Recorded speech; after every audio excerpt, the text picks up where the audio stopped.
তার সঙ্গে এটাও সত্যি অনেক ভাষা মরে গেছে। স্টাডি হয়েছে তাতে বলছি অনেক ভাষা, অনেক আঞ্চলিক ভাষা মরে গেছে, তারা নেই। আমরা আমাদের বাংলা ভাষা নিয়ে যখন ভাষা দিবসের কথা বলি, আমরা আমাদের বাংলা ভাষা নিয়ে বলি কে কোথায় শহীদ হয়েছেন, কে কোথায় খুব খুব গুরুত্বপূর্ণ ব্যাপার।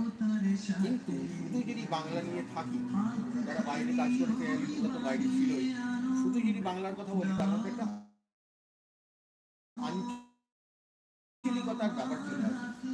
একটু উদার হওয়া দরকার, হিন্দি শেখা দরকার, ইংলিশ শেখা দরকার, সম্ভব হলে মারাঠি একটু শেখা দরকার, দু একটা তামিল শব্দের সঙ্গে পরিচিত হওয়া দরকার। যে ভাষা সবচেয়ে সমৃদ্ধ ইংরেজি, তার মধ্যে প্রচুর হিন্দি ভাষাও ঢুকে আছে, হিন্দি শব্দও ঢুকে আছে, হিন্দি উর্দু সব ঢুকে আছে।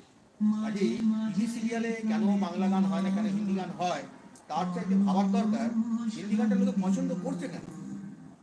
এখন দেখুন মায়া মমতা মমত্ব বোধ এটা এখন অনেক পরিবর্তিত হয়ে গেছে। আমরা যারা বাড়ি করেছি, রাজমিস্ত্রি আসবে, একটা একটা ইট গাঁথা হবে, ছাদ ঢালাইয়ের সময় আরে এখানটা কী করলি, এই যে একটা তার সঙ্গে যে একাত্ম তাকে যদি তার মধ্যে ইনভলভ হয়ে থাকা, বাড়িটা ব্রিক বাই ব্রিক তৈরি করা যায়, ইটের পরে ইটের তৈরি করা, তার যে মমত্ববোধ, তার যে মায়া, আমরা ফ্ল্যাট বাড়ি যখন উঠে যাই সেটা আমরা পাই না। সন্তান সন্ততি, তোমরা ছোটো আছো কিছু মনে করো না, সন্তান সন্ততিতে আমরা বা আমাদের স্ত্রী যেভাবে মানুষ করেছি, যেভাবে দেখেছি, খুব যে মায়া ছিল তা নয়, কিন্তু তবু তার জন্য একটা সমবেদনা ছিল, তার কথা আমরা ভাবতাম।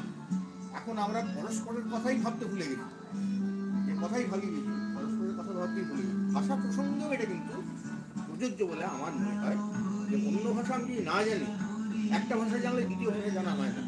প্রসঙ্গত বলি, চাকরি সূত্রে আমাকে অন্য প্রভিন্সে কাজ করতে হয়েছে, অন্য প্রভিন্সে কাজ করতে হয়েছে, সেখানে আমি শব্দ শুনলাম খাওয়া বা টক বা জল, আমি হয়তো জিজ্ঞেস করলাম এটার মানে কি, ও বলতে পারতো না, কেন ও নিজের জায়গায় হয় তেলেগু বা হিন্দি বা ওই কথা ছাড়া অন্য শব্দ জানে না, ইংরেজিও ভালো জানে না, বাংলা তো দূরের কথা, সে যে কী বলছে আমি বুঝতে পারছি না, আমার জানা লাগলো আমি জানতে পারছি।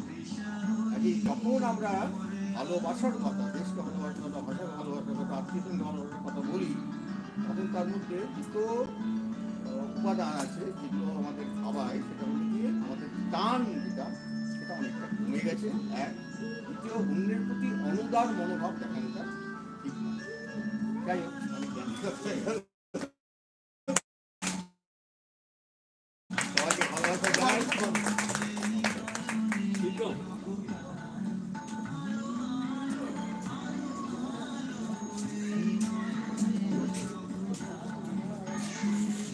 নমস্কার, আমার নাম বিপ্লব চৌধুরী।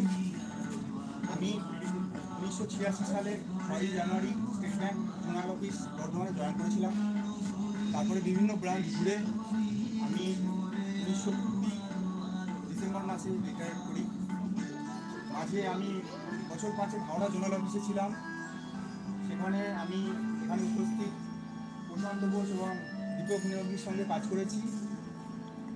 এই অ্যাসোসিয়েশনের সঙ্গে আমি গত 4 বছর জড়িত। এটা এই অ্যাসোসিয়েশনকে অনেকটা পরিবারের মতন মনে হয়। এখানে আমরা সুখ দুঃখের সঙ্গে জড়িয়ে আছি। আর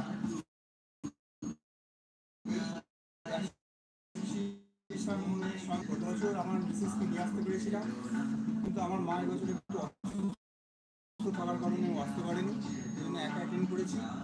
আমি উত্তর এই অ্যাসোসিয়েশনের শ্রীবৃদ্ধি করি। আপনাদের সবার শুভকামনা করছি, আপনারা সবাই ভালো থাকবেন।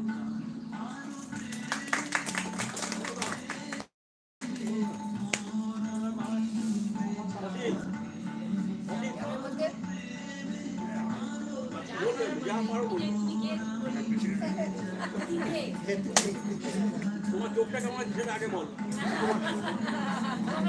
সেটা বলো। কষ্ট হয়েছে চোখ অপারেশন করে এখন কেমন আছে বলো। নমস্কার, আমার নাম হচ্ছে অসিত কুমার সাঁতরা। তবে একটা কথা প্রথমে বলি যে আমি পুরো চাকরি করতে পারিনি। তার কারণ হচ্ছে আমার চোখ, আমি যার ফলে বিহার নিতে বাধ্য হয়েছি। আমি 10 বছর আগে চাকরি ছেড়ে দিয়েছি, কিন্তু একটা কথা বলবো, স্টেট ব্যাংকে আমি চাকরি করে আমি কৃতজ্ঞ।